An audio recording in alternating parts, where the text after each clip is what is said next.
우리가 전에 배웠었죠. 은행의 금리라는 게 뭐라 그랬죠? 이자. 그죠? 자, 금리에 근데 이 얘기는 안 했죠? 종류가 있다는 얘기를 했나요? 뭐지? 종류를 얘기 안 했죠. 뭐지? 자, 그래서 모르겠는데? 이거는 금융의 가장 기본이 되는 게 돈의 흐름인데 돈의 흐름은 은행의 금리와 종류에 따라 가지고 발생되기 때문에 그 얘기를 한번 해보겠어요. 알겠죠? 자, 여기 한 국가가 있다고 해봅시다. A라는 국가가 있어요. 자, A라는 국가가 있어요. 이 국가에 보면 이 안에 중앙은행이라는 데가 있어. 이게 어떤 데일까? 중앙은행. 중앙은행은 막 은행들한테 돈 주고 이걸 해라 막 그러고 시키는 거 네. 아닌가?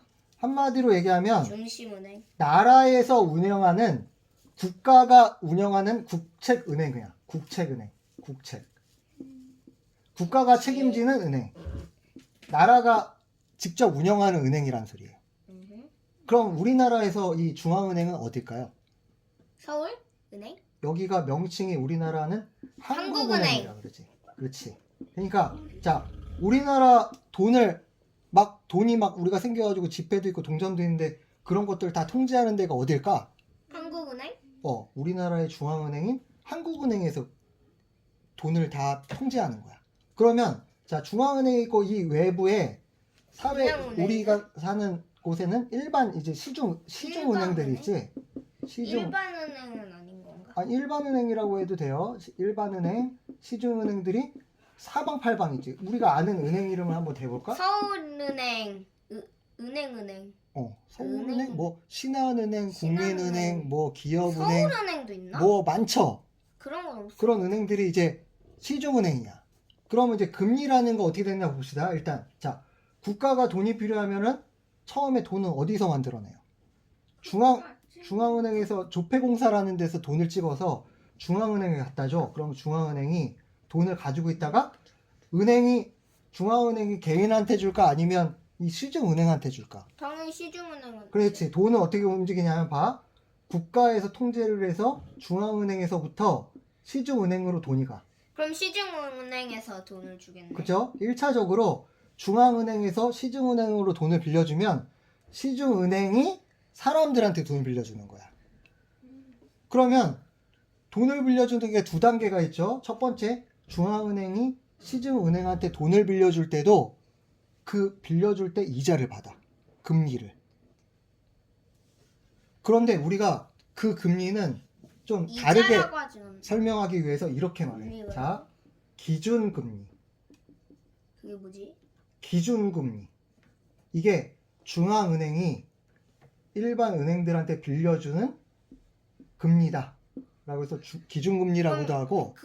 일반 은행들이 중앙은행한테 이자를 줘야 되는 건가? 그렇죠. 왜? 헐. 그러면 그러면 그 돈도 다 갚고?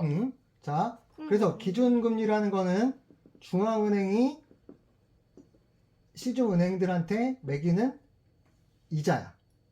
그리고 이게 보통 시장금리라거나 실질금리라고 하는데 이거는 시중은행이 일반 사람들한테 시민들한테 매기는 금리. 그거. 네.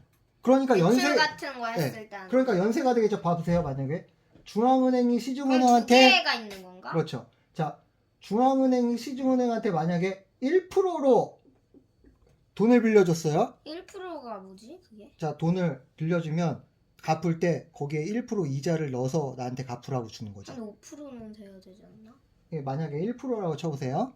그러면 자, 시중은행은 가만히 그 돈만 갖고 있으면 어떻게 되겠어요? 나중에 돈 갚아줄 때 1%를 갚아주니까 자기는 마이너스 1%가 되겠지. 그러면 시중은행은 안 좋은 나 어차피 중앙은행한테 1%를 갚아줘야 될 게 생겼으니까 이 일반 은행들, 시중은행들이 사람들한테 빌려줄 때는 몇 프로를 받아야겠어요? 더 많이 1%를 받으면은 여기 그럼 은행한테 영원 줄 벌잖아. 거랑 똥돈이가 되니까 빵원이 되죠? 그러니까 당연히 한 1%, 2%, 1%에다가 더해서 한 내가 수익을 2% 정도 받아야겠다 그러면 이렇게 해가지고 3% 받는다고 치면 자, 여기서 2%는 남기고 1%는 중앙은행한테 돌려줄 때 이자로 내야 되죠. 이렇게 되겠죠. 자, 그런데 그러면 3% 아니 3%가 아니라 2% 버는 거네. 그렇죠. 그런데 자기 2%에서도 이제 운영비나 이런 게 들죠. 그런데 만약에 중앙은행이 그러면 어느 날 프로를 많이 해야 되겠네. 어느 날 갑자기 1%에서 야 1.5%로 올릴래 이렇게 통보를 했어요. 그 중앙은행에서. 응. 그럼 싫다 할 순 있나?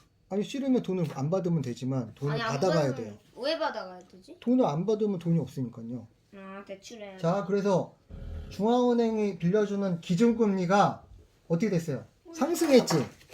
0.5% 올라갔어요. 그러면 시중은행은 근데 가만히 일반 사람들한테 주는 거 그대로 만약에 3%로 그대로 대출해주고 있다 쳐보세요. 그러면 자기 수익이 얼마로 줄어요? 1.5. 1.5로 줄죠. 원래 2% 남았었는데 1.5로 줄니까 좋아 싫어? 안 싫어. 싫지. 그러려고 그럼 안 좀더 줄이려면 올려야지. 어떻게 해야 돼요? 좀더 그러면 올려야지. 내가 똑같이 3%. 여기도 2%로 똑같이 받는다고 치면 얼마가 받아야 돼? 3.5%를 받아야 되지. 그러면 자 이렇게 되면 어떻게 되겠어요? 그러다 보면은 계속 사람들도 안 사고 그러죠. 그러니까 보세요. 자 계속 이제 어떻게 되는지 올라가니까. 알겠죠? 중앙은행이 금리를 올리면 연달아 시중은행이 금리를 올리게 되고 시중금리 금리가 올라가게 되면 사람들의 대출 금리가 올라가지. 반대로 그럼 대출을 안 하면은 이자를 많이 받겠네. 그렇죠. 대출 안 하고 반대로 중앙은행이 뭐였더라? 걔 뭐였지? 중앙은행이 기준금리를 내리면 대출 말고 시중금리도 입금? 일반 은행들도 자기 금리를 내리니까 사람들이 빌리는 대출금도 낮아지겠지. 그럼 입금을 해야 되겠네. 그러면 경제 상황이랑 한번 비춰 생각해 봅시다. 경제가 너무 과열돼서 국가가 사람들이 대출을 너무 많이 하고 있는 것 같아. 야, 이거 A라는 국가가 생각했어. 지금 너무 사람들이 대출을 많이 받아서 위험한 것 같아. 이거 좀 관리를 해야겠어요. 그러면 어떻게 되겠어? 막 그걸 3.5%로 그렇죠. 막 올려버리면 그러면 중앙은행을 통해 가지고 기준금리를 어떻게 하려고 그러겠어? 올리겠지. 올리려고 하겠죠. 자기가 은행을 어. 그런데 막 그렇게 기준금리라는 걸 쉽게 올려버리면 난리가 나니까 올릴 수 있어 이렇게 말만 해도 깜짝깜짝 놀라는 거야 사람들이. 그래갖고 야 우리 이거 너무 뉴스로 말해. 대출이 많아지니까 기준금리를 올릴 수도 있어 이렇게 한마디만 딱 하면 갑자기 이 시중은행들이 난리가 나. 큰일 났네. 이제 중앙은행들이 언젠가는 나한테 빌려주는 이 기준금리를 올릴 것 같은데 그럼 어떻게 해? 올리기 전에 대출을 아니야. 미리 내가 올려놔야 되겠다. 봐보세요. 기준금리가 올린 다음에 자기가 영향을 받아서 올리면 어떻게 해? 자기 손해보는 시기가 생기지. 그러니까 올릴 것 같으면 손해 안 보려면 어떻게 해? 자기가 미리 이 대출자들한테 올려버리면 되잖아. 그러니까 그런 형태로 해서 국가가 요즘에 같이 코로나 때문에 부동산이 막 오르고 지금 주식이 너무 오르고 너무 과열이 되니까 사람들이 왜 이렇게 주식 투자가 많이 됐냐 봤더니 사람들이 대출을 많이 해서 그렇대. 근데 대출을 많이 해서 정말 필요할 때 어쩔 수 없이 대출을 하는 건 모르겠는데 그냥 대출을 해서 위험 자산인 주식에 투자를 너무 많이 하니까 국가에서 올린다고 하면 되는데. 주가에서 야 이거 위험한데? 라고 한 거예요. 그런데 기준금리를 실제로 올려버리면 바로 시중금리도 올라가고 대출금리가 바로 올라가죠. 그러면 대출자들이 너무 많은 상태에서 벌써 막 주식 투자하고 있고 막 부동산도 투자하고 있는데 갑자기 대출금리 올라가 버리면 이자를 엄청 내야 되니까 갑자기 여기서 막 파산을 하니까 위험해질 거잖아. 그러니까 그럼 바로 말만 또 해? 기준금리까지는 안 올리고 정부에서 뭐라고 하냐면 시중은행들한테 야 이렇게 대출하는 거 좀 덜하게 좀 해봐 이렇게 말만 했죠. 안 그러면 그거 기준금리 응. 올린다. 그랬더니 시중은행들이 어떻게 됐어요? 벌써 깜짝 놀랐지. 그래서 대출 한도를 자 예를 들면 어떤 사람한테 1억을 대출할 수 있어도 줄여서 5천만 원까지만 대출해 줍니다. 뭐 이렇게 하고 자 대출할 때 이자도 아까 여기에서 여기 구간을 이미 벌써 올리고 있어. 왜냐면 언제 기준금리 자 이렇게 되면 근데 진짜 기준금리는 올리진 않겠지. 아직 올리지도 않았어. 나중에 올릴 수도 있어. 기준금리는 올리게 되면은 영향이 많기 때문에 아직 올리지 않았는데도 불구하고 이 시중은행들에서 파산해버려. 대출하는 대출금리는 벌써 오르고 있고 왜지? 대출 한도는 말 한마디 줄이고 있어. 때문에. 정부가 그렇게 하게 해. 주식한 사람들이 근데 근데 더 정부가 다 조종할 수도 기준금리는 있겠네. 올릴 자, 수도 있잖아. 이런 상황이 되니까 주식 시장에 어떤 영향이 왔을까는 한번 여러분이 안 좋아질 것 같은데 뭔가? 어떻게 안 좋아질까?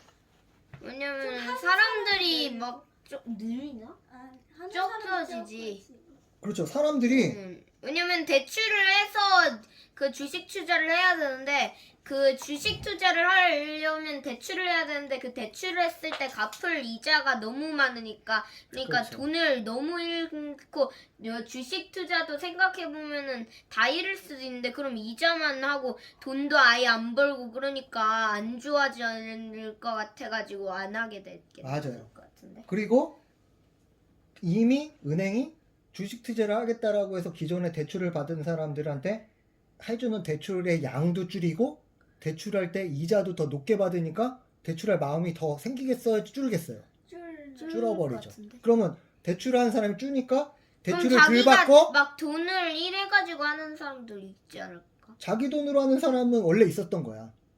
주식 투자가 이만큼 광풍이 되는 거는 대출 때문에 가진 돈을 자기 돈 가진 거 이만큼만 가지고 투자를 하는 사람 가지고 이 주식이 이만큼 느는 게 아니라 여기에 대출을 이만큼 이렇게 해서 합쳐서 하고 있었던 거예요.